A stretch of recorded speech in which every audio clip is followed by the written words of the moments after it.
Hi guys, welcome back to my YouTube channel. If you're new, you're welcome. Thank you for tuning in. My name is Folashade and I film about faith, lifestyle, and other random talks. So in today's video, I'm going to be teaching you how I make akara.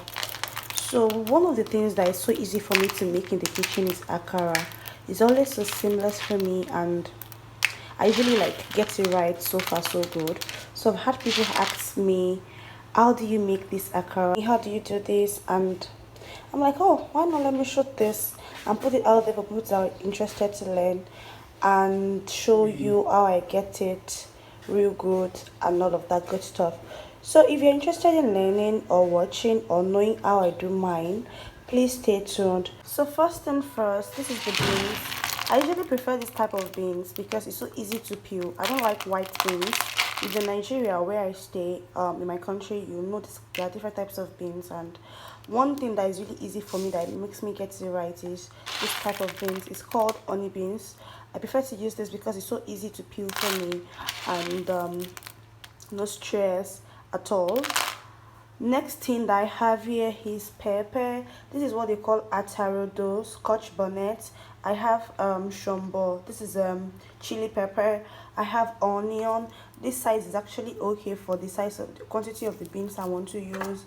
I have maggi for seasoning. I have salt. I don't usually put so much things in my akara. One thing that is really essential for me is the pepper, the right quantity of pepper, right quantity of onions, the maggi to spice it, and the salt. So right now I'm going to start washing the beans and peeling it. So that's the first stage. So I'm going to putting this beans inside water for like at least 5 minutes. Then I'll start peeling in a short time.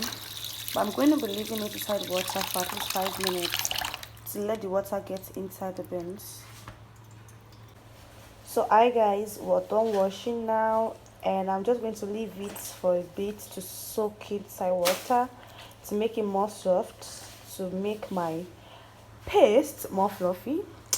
So I'll leave it now to soak it up to make the paste more fluffy. So I'll leave it now and get back to it. Hello guys, so I'm starting to wash the beans right now to prepare for blending. So one of the things I usually do when I'm washing the beans is that I take my time to pick it out, like almost not one by one but as careful as I can be, to remove stones and other particles that are not necessary in the beans. So right now I'm going to be preparing it for blending, and I'm going to show you how I blend my beans. So right now I'm adding the pepper and the pepper and the onions. So the first thing on my plate is the scotch bonnet, which is usually known as atarodo in my side, and also I have some chili pepper that I'm going to be adding to it to give it the red color, and I'm also going to be adding my onions to it.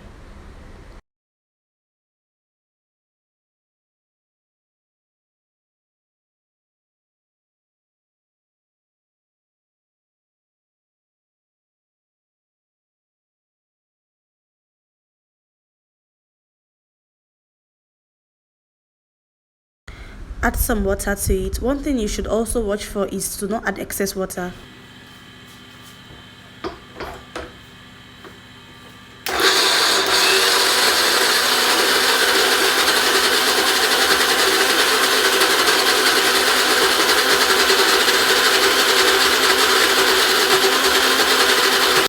So one of the things I do for my beans is that after the first batch of blending, I pour everything again into the bowl and try to mix separately, then add all of my seasoning like maggi and salt and anything I want to add to it. I then turn it together, then pour it back into the blender and reblend again to incorporate more air into it.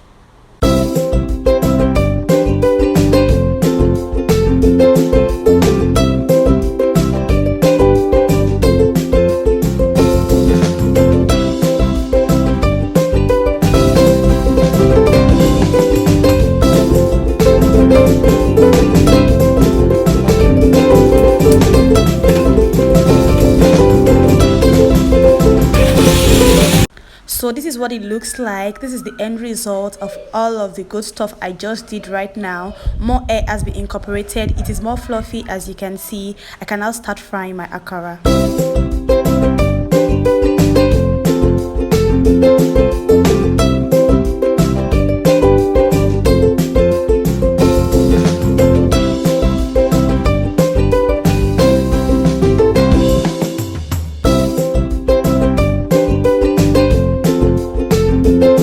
So basically, akara does not take time to cook. It's just for it to get fry and get brown. So once I notice that it's getting brown, I flip to the other side.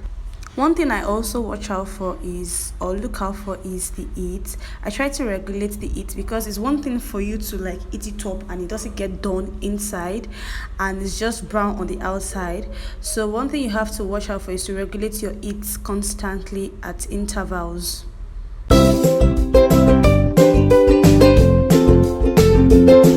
Once it gets to my own definition of properly cooked, fried and golden brown, I start to pack it. So one thing I do usually is that when I'm packing, I press the oil out like this. It's not about being puffed up, it's about the content or the quality of what I want. So one thing I do is that I press out the oil when I'm packing to reduce the excess oil inside the balls. Boom, akara is ready.